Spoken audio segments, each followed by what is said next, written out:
Hello students, आज की worksheet है नंबर 73। तो चलिए बात कर लेते हैं। जैसे कि आप देख रहे हैं, ये वर्कशीट आज की बेस्ड है चैप्टर 7 जिसका नाम है ट्रायंगल्स, और इस वर्कशीट में हम रिवाइज करेंगे वर्कशीट 25, 26 और 27। तो चलिए बात कर लेते हैं।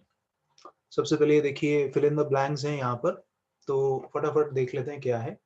A line segment joining the vertex to the midpoint of the opposite side of a triangle is known as, क्या बोलते हैं हम उसे? उसको हम बोलते हैं बच्चों मीडियन। क्या बोला जाता है उसे? मीडियन। मीडियन कहा जाता है उसे। ओके, सेकंड पर आ जाते हैं। A triangle in which two sides are equal lengths is called, जिस ट्रायंगल में दो साइड इक्वल लेंथ की होती हैं उस ट्रायंगल को हम क्या बोलते हैं? उस ट्रायंगल को हम बोलते हैं आइसोसेलेस। आइसोसेलेस ट्रायंगल हम उसे बोलते हैं, राइट। थर्ड पर आ जाते हैं।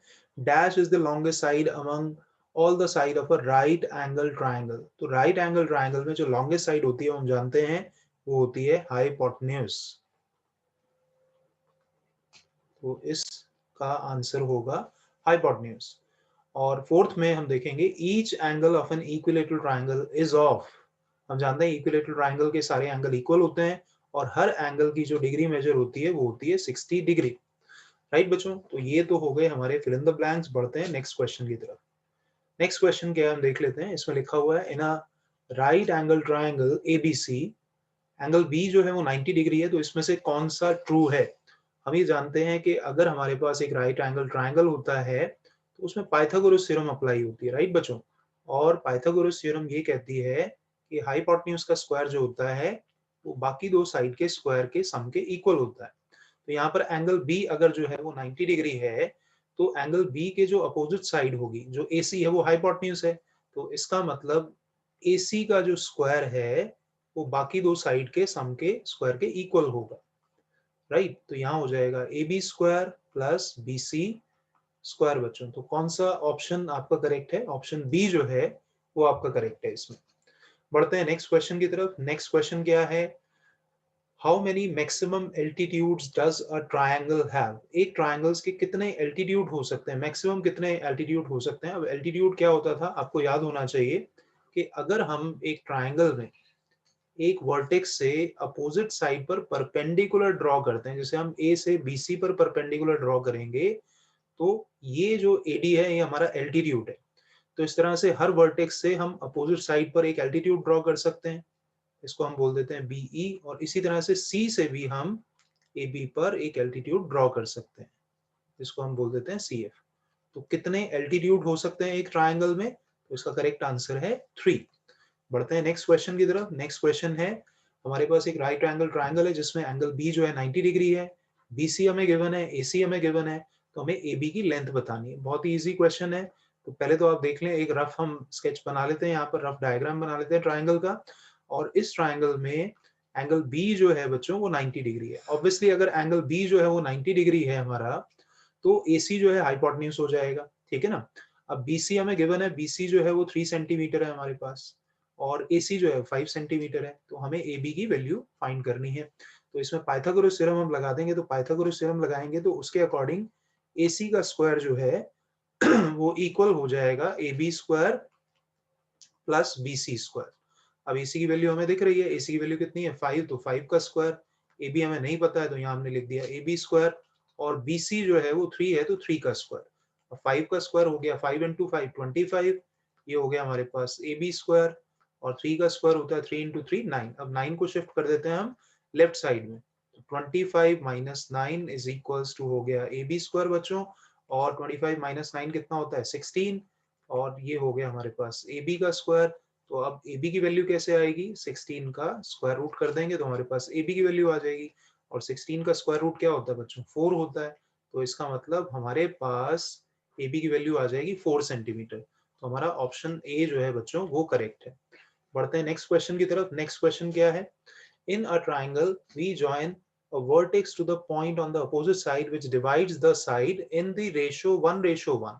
तो अगर हमारे पास एक ट्राइंगल है, जैसे हम यहाँ पर बात कर लेते हैं, ये अगर हमारे पास एक ट्राइंगल है और हम इसमें बात कर रहे हैं, हम मान लेते हैं वर्टेक्स ए को अपोजिट साइड के उस पॉइंट से ज्वाइन करेंगे जो कि 1:1 में इसे डिवाइड कर रहा है। अब 1:1 अगर मान लें ये पॉइंट डी है, तो अगर ये बीसी को 1:1 में डिवाइड कर रहा है 1:1 में, तो इसका मतलब डी क्या हुआ? डी जो है वो बीसी का मिड पॉइंट हुआ, क्योंकि उसको इक्वल पार्ट्स में डिवाइड कर रहा है। और अगर हम ए को डी से ज्वाइन करा देंगे, तो हमने अभी देखा था फिल इन द ब्लैंक्स में भी, अगर एक वर्टेक्स को अपोजिट साइड के मिड पॉइंट से ज्वाइन कराते हैं तो वो क्या होता है बच्चों? उस लाइन सेगमेंट को हम क्या बोलते हैं? उस लाइन सेगमेंट को हम बोलते हैं मीडियन। तो इस क्वेश्चन का ए पार्ट करेक्ट है। बढ़ते हैं नेक्स्ट क्वेश्चन की तरफ। अब नेक्स्ट क्वेश्चन में आप ये देखें, ये क्या है? ये एक्चुअल में बेस्ड है उस थ्योरम पर जो हमने इस चैप्टर में पढ़ी थी, कि अगर एक ट्राइंगल में, पहले वो थ्योरम बता देता हूं आपको, अगर एक ट्राइंगल में दो साइड इक्वल होती हैं, मान लीजिए ट्राइंगल है एबीसी और इसमें हम बोल देते हैं कि दो साइड इक्वल हैं, मतलब AB जो है वो अगर AC के इक्वल है, तो हमने ये पढ़ा था उस थ्योरम में कि अगर दो साइड्स इक्वल होती हैं तो उनके अपोजिट एंगल्स भी इक्वल होते हैं। तो AC का अपोजिट एंगल कौन सा है? B, और AB का अपोजिट एंगल कौन सा है? C। तो इसका मतलब अगर दो साइड इक्वल हैं तो उनके अपोजिट एंगल्स भी क्या होते हैं? इक्वल होते हैं। तो यही थ्योरम यहाँ पर अप्लाई होगी। तो आप यहाँ देख रहे हो कि फर्स्ट पार्ट में ये साइड जो है हमारी वो इस साइड के इक्वल है, तो इनके जो अपोजिट एंगल होंगे वो इक्वल होंगे। तो यहाँ पर हमें जो है x की वैल्यू जो है हमें फाइंड करनी है अगर, तो हम ये जानते हैं बच्चों कि एक ट्राइंगल में तीनों एंगल का जो सम होता है वो कितना होता है? 180 डिग्री। अब ये वाला एंगल तो हमें गिवन है 90 डिग्री है, राइट बच्चों? और ये क्योंकि दो साइड इक्वल हैं, तो अगर ये एंगल इक्वल, ये एंगल x है, तो इसका अपोजिट जो एंगल है वो भी क्या होगा? x होगा। अगर मैं इस ट्राइंगल को नाम दे दूं, मान लेते हैं हम ABC, तो ABC अगर हम इसे नाम दे देंगे तो हम बोलेंगे क्योंकि AB जो है वो AC के इक्वल है, वो हमें गिवन है, तो इसका मतलब जो अपोजिट एंगल है, इसका मतलब एंगल B जो है वो एंगल C के इक्वल हो जाएगा। अभी बताई थी आपको, थ्योरम हमने पढ़ी है। तो एंगल B कितना है? एंगल B है x, तो एंगल C भी कितना हो जाएगा? एंगल C हो जाएगा हमारा x हो जाएगा। इसका मतलब ये हुआ कि C जो है वो भी x है। अब ट्राइंगल के तीनों एंगल का सम कितना होता है? 180 डिग्री। तो x प्लस तीसरा एंगल कौन सा है? 90 डिग्री है। तो इसका मतलब ये इक्वल हो गया किसके? 180 डिग्री के। अब x प्लस एक्स कितना होता है बच्चों? 2x। इस 90 को शिफ्ट कर दो आप उस तरफ, तो 180 में से 90 माइनस हो जाएगा, तो कितना आ जाएगा? 90 डिग्री। और x की वैल्यू कितनी आ जाएगी? x की वैल्यू आ जाएगी 90 डिग्री डिवाइडेड बाय 2। तो 90 डिग्री डिवाइडेड बाय 2 कितना होगा? 45 डिग्री। तो इसलिए फर्स्ट पार्ट में x की जो वैल्यू है बच्चों वो कितनी आ जाएगी? 45 डिग्री। बढ़ते हैं सेकंड पार्ट पर। सेकंड पार्ट तो बहुत इजी है। अगर इस ट्राइंगल को भी हम नाम दे दें, मान लेते हैं PQR, हम इसे बोल दें, क्योंकि यहाँ पर हमें दिख रहा है कि PQ जो है वो PR के इक्वल है। तो अगर PQ PR के इक्वल है, तो जो इन साइड्स के अपोजिट एंगल है वो भी इक्वल होंगे। इसका मतलब एंगल Q जो है वो एंगल R के इक्वल होगा। और एंगल Q कितना दिख रहा है आपको? X। और R कितना दिख रहा है? 40 डिग्री। तो इसका मतलब X की वैल्यू कितनी आ गई? 40 डिग्री आ गई बच्चों। बढ़ते हैं नेक्स्ट क्वेश्चन की तरफ। तो इस क्वेश्चन में अगर आप देखेंगे ध्यान से, कि इस क्वेश्चन में हमें x की वैल्यू फाइंड करनी है, तो यहाँ पर ये जो हमें क्या कहते हैं फिगर दिख रही है हमें, इस फिगर में अगर आप ध्यान से देखोगे ये हमें राइट ट्राइंगल नजर आ रहा है। राइट बच्चों, राइट ट्राइंगल नजर आ रहा है। तो यहाँ पर अगर हम सबसे पहले तो ये देख लें कि अगर, क्योंकि ये राइट ट्राइंगल है, और अगर नहीं भी बोले ये राइट ट्राइंगल है यहाँ पर, तो सबसे पहले हम ये बोलेंगे कि AB जो है वो AC के इक्वल, BC के इक्वल है। AB जो है BC के इक्वल है। तो अगर AB BC के इक्वल है, तो यहाँ पर क्या होगा? यहाँ पर ये होगा कि ये जो एंगल C है, एंगल C जो है वो इक्वल हो जाएगा एंगल A के। अब एंगल C कितना है बच्चों? एंगल C 45 डिग्री है। तो इसका मतलब एंगल A जो है वो भी हमारा 45 डिग्री हो जाएगा। लेकिन हमें तो एंगल B फाइंड करना है। अब हम जानते हैं कि ट्राइंगल के तीनों एंगल का सम जो होता है वो कितना होता है? वो होता है 180 डिग्री। तो इस ट्राइंगल में दो एंगल तो हमें पता ही है, 45 डिग्री प्लस 45 डिग्री, और तीसरा एंगल कौन सा है? x है। तो इन तीनों का सम कितना हो जाएगा? 180 डिग्री। अब 45 प्लस 45 कितना होता है बच्चों? 90 degree, plus x is equals to 180 degree. अब 90 डिग्री को अगर आप शिफ्ट कर दोगे अपना राइट साइड में, तो 180 में से जाके माइनस हो जाएगा, तो x की वैल्यू कितनी आ जाएगी बच्चों? 90 डिग्री आ जाएगी। राइट बच्चों। अब इसी तरह से इस ट्राइंगल की बात कर लें जो फोर्थ पार्ट में है, इसको अगर हम बोलते हैं DEF, इस ट्राइंगल को नाम हम दे देते हैं DEF। तो इस ट्राइंगल में बच्चों आप देख पा रहे होंगे कि DE जो है वो इक्वल है किसके? DF के। तो DE अगर DF के इक्वल है, तो जो इन साइड्स के अपोजिट एंगल है वो भी इक्वल होंगे। इसका मतलब एंगल ई जो है वो इक्वल होगा एंगल एफ के। अब एंगल ई फिगर में हमें दिख रहा है एक्स है, तो एंगल एफ भी कितना हो जाएगा, वो भी हो जाएगा एक्स, ये भी एक्स हो जाएगा, राइट बच्चों। और ट्राइंगल के तीनों एंगल का सम जो है वो कितना होता है 180 डिग्री।